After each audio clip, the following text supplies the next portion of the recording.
Isa na magdadala ng kagandahan ng bahay mo ay ang palitada. Imaginein mo na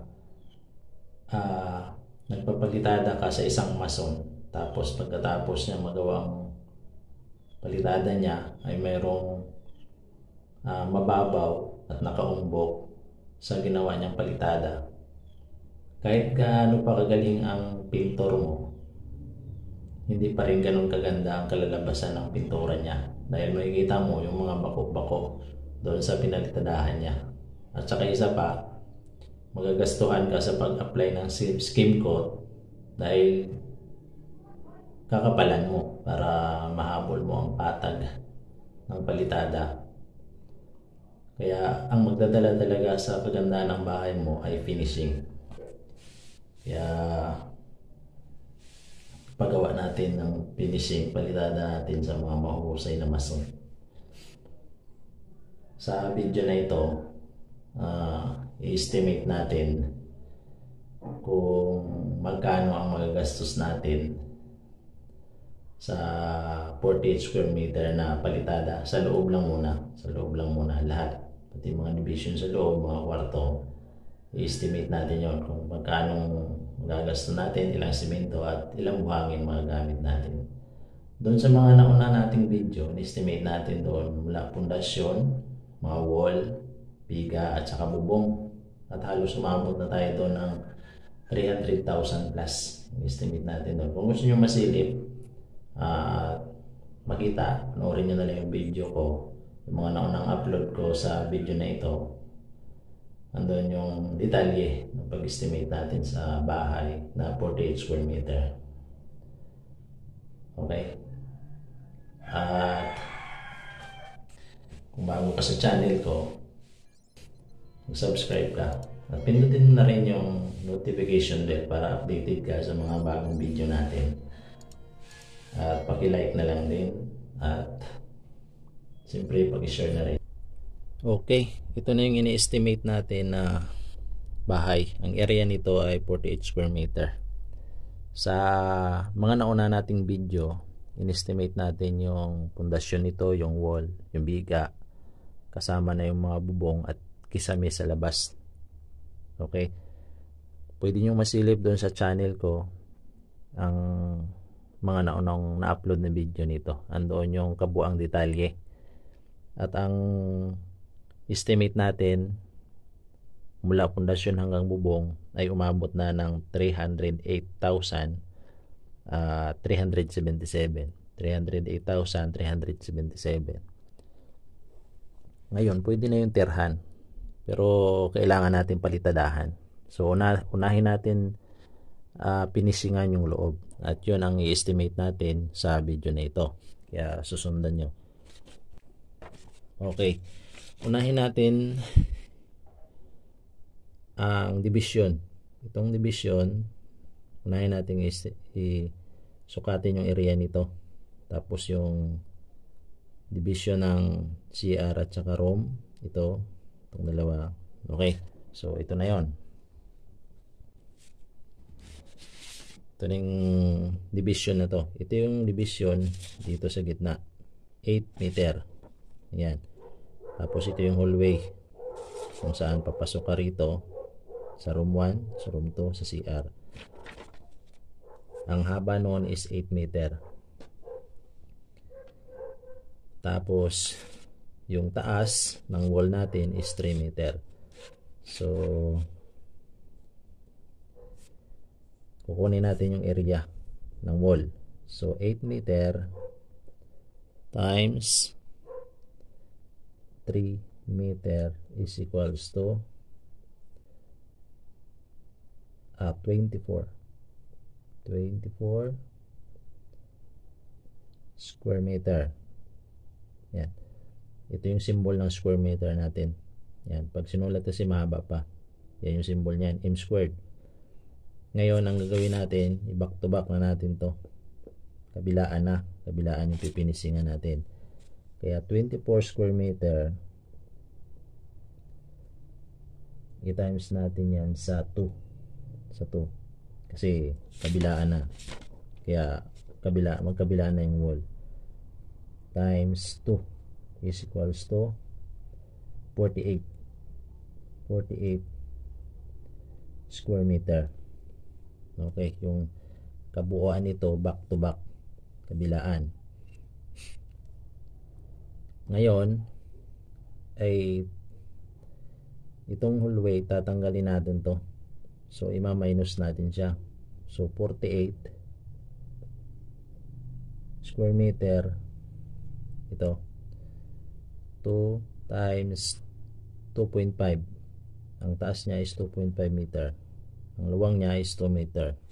Kung ita-times mo yung dalawang yan, 2 meters times 2.5 is equals to 5. Okay, 5 yan, 5 square meter.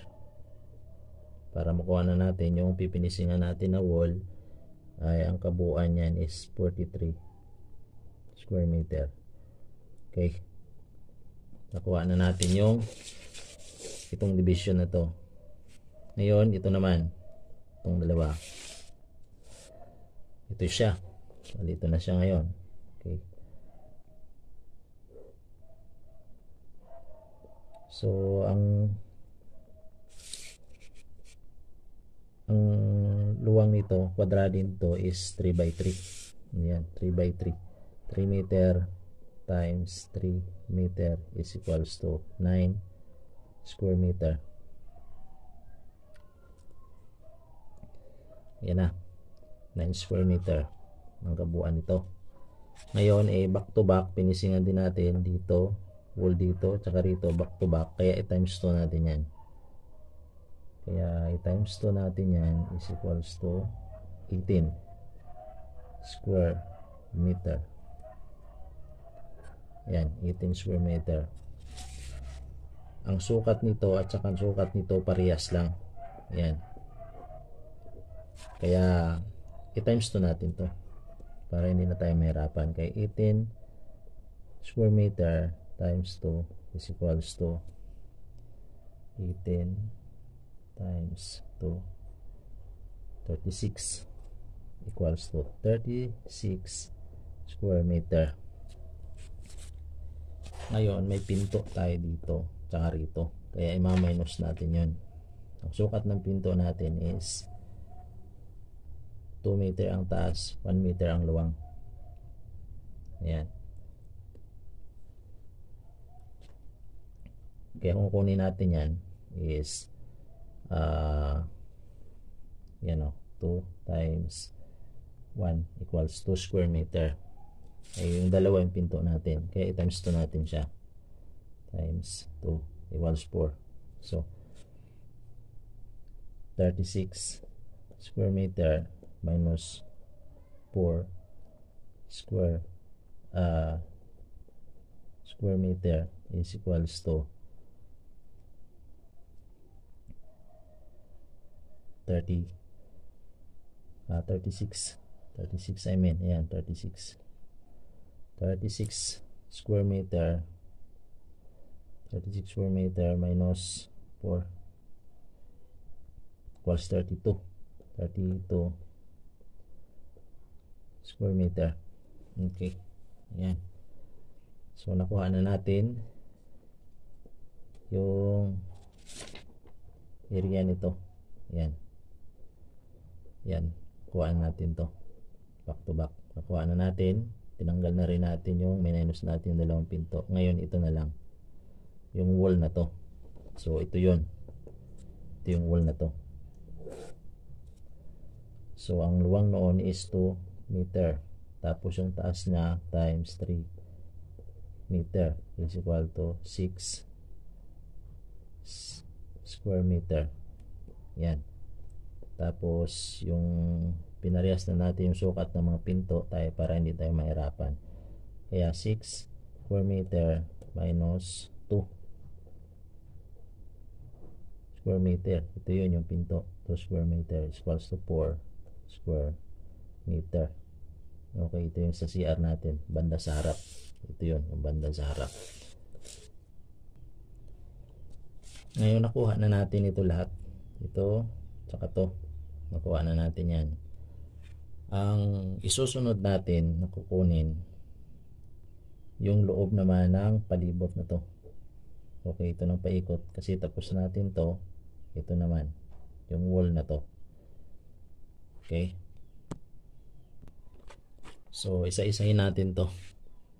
Isa-isahin natin. Okay, then so yung taas niyan is 3 meter. Yan muna nating tandaan yan. Yung taas niyan. Ngayon isa-isahin natin ang haba nito. Pagdugtog-dugtungin lang natin to lahat. Okay, 8 plus 6 plus 8 plus 6. Okay, 8 plus 6 plus 8 plus 6. 8 plus 6 plus 8 plus 6.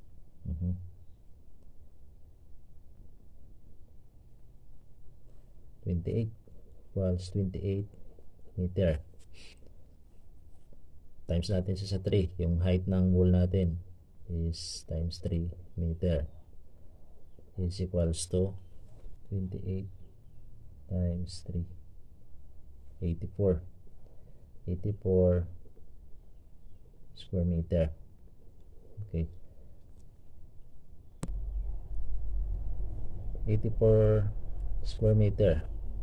Ngayon meron tayong mga pinto at mga bintana. May kita nyo meron tayong isa, 2, 3, 4, 5, 6 na bintana.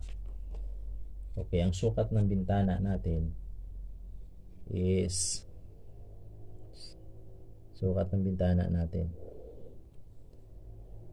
is 2 meter. Okay, parang ganito yan. 2 meter ang haba niya. Taas niya is 1.5 meter. So 2 times 1.5 is equals to 3. Okay, 3 square meter. Isang bintana to. Ay ilang bintana to? 6, di ba? So 6 times 3 square meter is equals to 18 square meter. Kabuuan ng bintana natin to. May pinto tayo. Ito yung pinto natin. So i-plus natin yon. Ang pinto natin kanina is, ang height noon is 2 meter times luwang niya is 1 is equals to 2 square meter. So 18 plus 2 is equal to 20. So minus natin yung mga butas ng mga bintana at saka pinto, minus 20 square meter. Okay, minus 20 equal to 64 square meter. Ito na yung palibot, paikot natin ng wall. 64 square meter. Nakuha na natin yung pipinisingan natin paikot. Kaya i-plus na natin lahat yun. Yung wall natin paikot is 64 square meter plus itong 43, itong gitna plus 43 square meter plus 32, bali itong dalawa, 32 square meter 2 square meter plus, tapos ito yun, plus 4, ito yun siya. Okay, plus 4 square meter equals, sige, tingnan natin, 64 plus 43 plus 32 plus 4 is equals to 143 square meter. Ngayon nakuha na natin yung area ng pipinisingan natin, ng papalitadahan natin, which is 143 square meter. Okay, susunod na natin yung mga poste naman natin. Unahin lang natin yung mga poste dito sa loob. Okay. 1, 2, 3, 4, 5, 6, 7, 8. 8 na poste. Okay. Ang taas nito is 3 meter ng poste natin. Tapos itong luwang nito, yung luwang nito is 30 cm. Tapos itong lumagpas na bali bumabangga ito sa hollow block eh. Yan. Ito hollow block na dito yan. Tapos ito umaangat yan sa hollow block. Ang sukat nito is 4 cm. Okay. Ang una natin gawin, pagdugtong-dugtungin muna natin lahat ng poste. Ay 8 yung poste natin kanina, 8. Kaya 8 times 3 meter is equals to 24 meter. Ngayon, ang luwang nito is 30 cm tapos plus 4 cm. Tapos doon din sa kabila, yon doon is 4 cm dan. Kaya 30 cm plus 4 cm plus 4 is equals to 38 cm. Kunin na natin yung square meter nya. So 24 meter times, convert natin to sa meter, cm kasi yan eh, kaya magiging 0.38 meter yan, equals yan 24 times 0.38 equals 9. Kaya 9.12.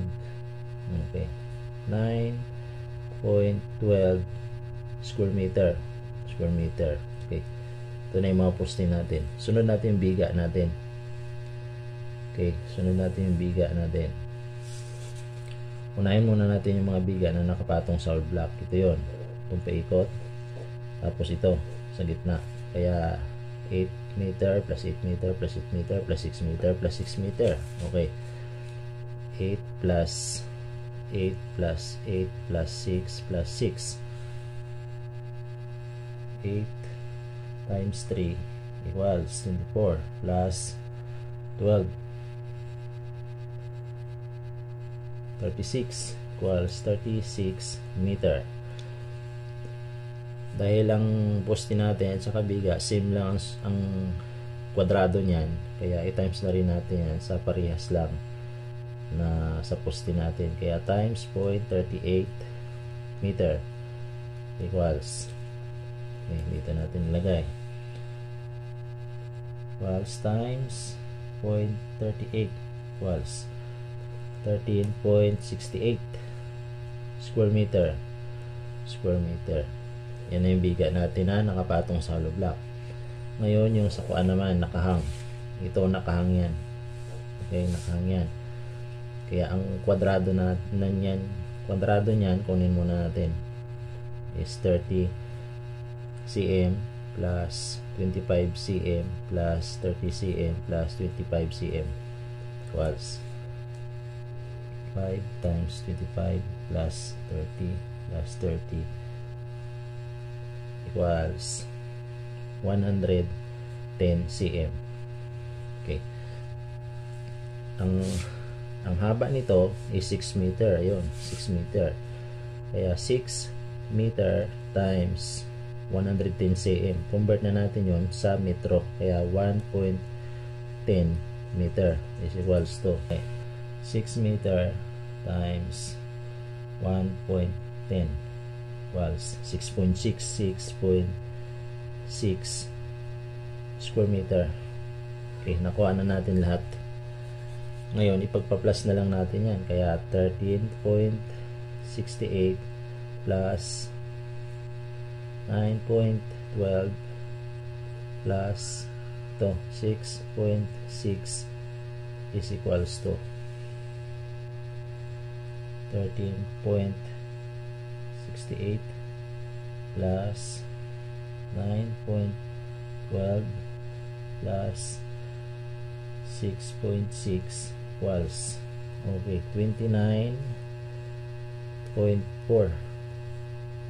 square meter ang area. Ngayon, kwentahin na natin kung ilang hollow block o ilang simento at saka isang buhangin yung magagamit natin sa pagpapalitada.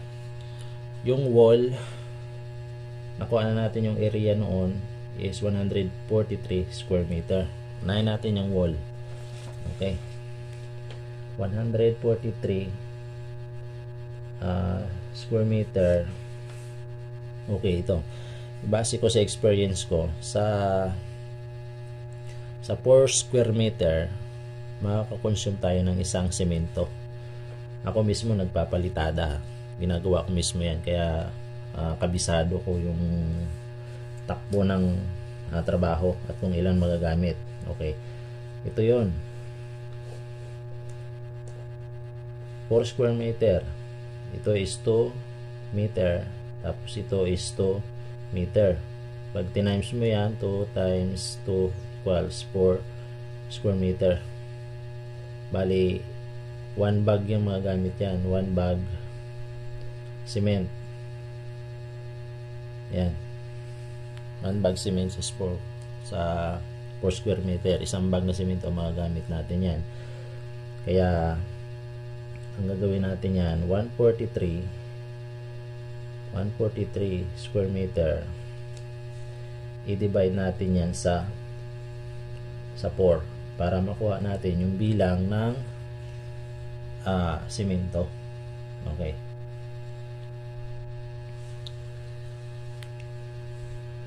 Yan, 143 divide 4. Okay. Ayan. Bali 35 o i-round up na natin na 36. Okay, 36 bag of cement. Yan yung mga gamit natin sa wall natin, sa palitada ng wall, sa loob lahat na yan. Ang kapal niyan is 20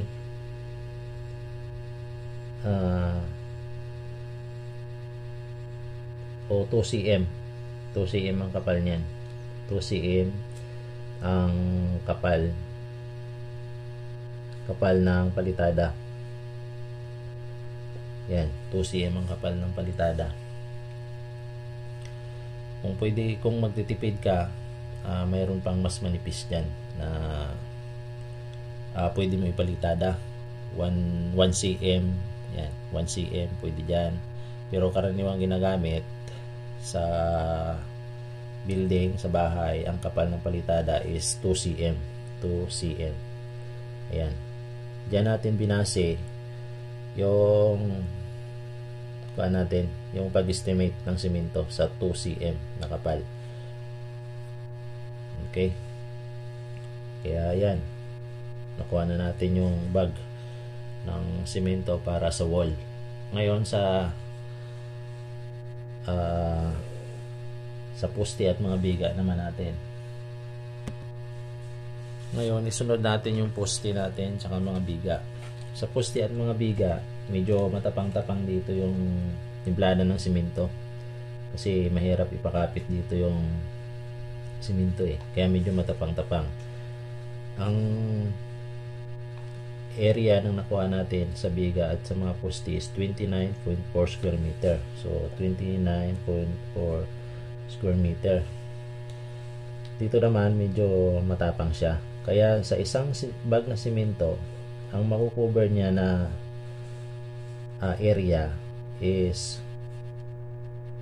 2 meter by 1.5 meter.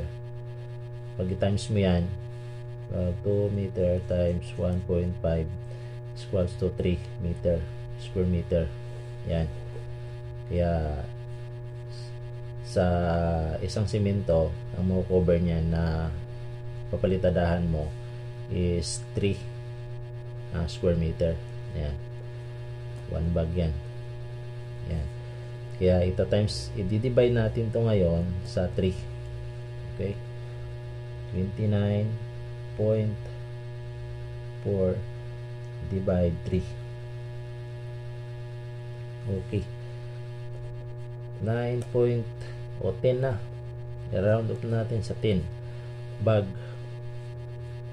of cement. Ang mga gamit natin sa biga at sa mga poste. So i-plus natin yon.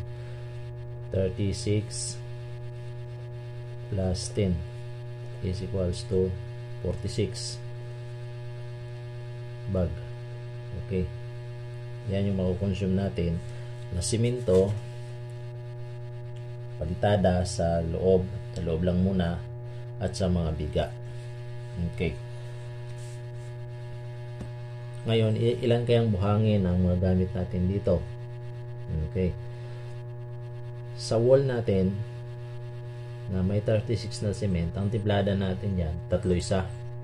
Okay. Isang simento, 3 buhangin. So, para makuha natin yung buhangin, yung bilang ng buhangin sa wall is 36 times 3 equals 108 na sako. Isunod naman natin yung bilang ng buhangin dito sa biga natin. Ang halo naman natin dito medyo matapang-tapang. Sa isang sako, 2.5 sako ng buhangin timpla natin dyan. Sa isang sako na simento, ang buhangin is 2 sako at kalahati. So, ganito yan. 10 times 2.5 na sako is equals to 25 na sako na buhangin. Buhangin. Ayan. Plus natin yan. Plus 108 equals 133 na sako of sand. Okay. Ayan na. Nakuha na natin ang bilang ng buhangin at saka bilang ng simento. Ipresyohan na lang natin yan. Okay. Ito na yung kabuuang magagasto natin sa palitada sa loob ng in-estimate natin na bahay na 48 square meter. Ayan. Yung bilang ng simento, tsaka yung presyo, at saka bilang ng buhangin yung presyo. Ayan. Sa simento is 11,040 pesos.